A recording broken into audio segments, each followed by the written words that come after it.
Christ alone my hope is found. He is my light, my strength, my song. Bonjour frères et sœurs, encore une fois on touche un sujet attristant, le mécontentement. Et j'ose dire, ça va être le dernier de ces vidéos.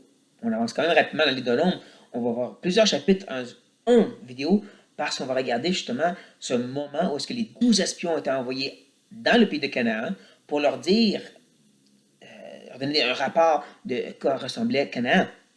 Bien sûr, le but c'était de leur dire à quel point c'est extraordinaire, puis allons-y. Mais 10 sont revenus en disant, il y a des géants, il ne faut pas y aller. Et bien souvent, les gens prennent cette histoire, puis ils parlent de ton Canaan, toi.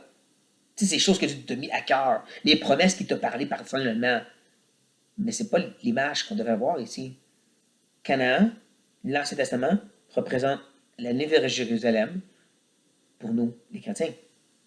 Comme le désert représente la marche chrétienne pour rentrer dans ce paradis, dans cette vie éternelle avec Dieu, c'est la même chose ici. Donc cette idée de douter, de questionner et de ne pas rentrer, c'est l'apostasie. C'est très sérieux. Mais c'est aussi cette confiance qui est appelée, comme celle de Josué et Caleb, cette confiance, cette certitude, cette foi en Dieu, que celui qui a commencé ce bonheur va la terminer. Il est celui qui va nous préserver de cette grande chute de l'apostasie. Il nous a donné les arts de l'esprit, Dieu en nous, nous sceller, nous assurer qu'un jour on va rentrer dans la gloire et être comme Christ littéralement. Par les corps glorifiés, bien sûr, pas devenant des petits dieux. Je tenais à corriger cela. Mais ça, c'est juste un aspect de l'histoire aussi, comme je dis, qu'on a tendance à tordre dans notre propre façon. Mais il y a un autre aspect aussi, et ça, c'est après que Dieu leur dit, à cause de cela, vous ne rentrez pas dans la terre promise. Cette génération va mourir dans le désert. Le lendemain, le peuple se lève et décide d'y aller quand même. Moïse essaie de les arrêter, les faire raisonner. Non, Dieu n'est pas avec vous. Si vous y allez, vous allez mourir. Ils sont allés quand même. Et ils ont été taillés en pièces. Plusieurs des gens sont morts. Parce qu'on s'est rentré dans le pays de Canaan. Quand Dieu avait dit, non, il y a des conséquences à vos doutes. Mon but, c'est de parler justement de cette idée qu'on est des fois frappé pour essayer de sauver des conséquences, puis dire, on a la grâce. Je me confesse, comme Jean me dit dans 1 Jean, et dont tout est réglé.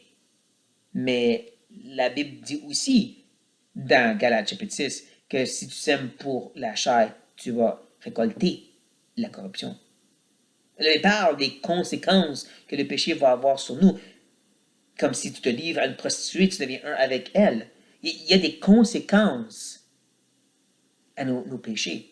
Même si la grâce nous pardonne et nous restaure, il ne faut pas essayer de fuir les conséquences, essayer de se sauver puis dire « je vais continuer quand même ».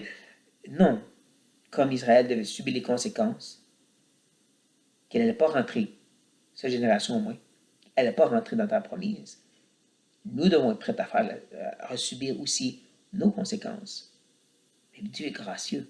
Lorsque nous péchons, sa grâce surabonde. N'empêche, on ne va pas chercher à sauver les conséquences et à conquérir nous-mêmes. À la place, bien humblement, le corps contrit et brisé, s'abandonner à la grâce, miséricorde et pardon de Dieu. Mais oui, en même temps, on ne pas sauver les conséquences.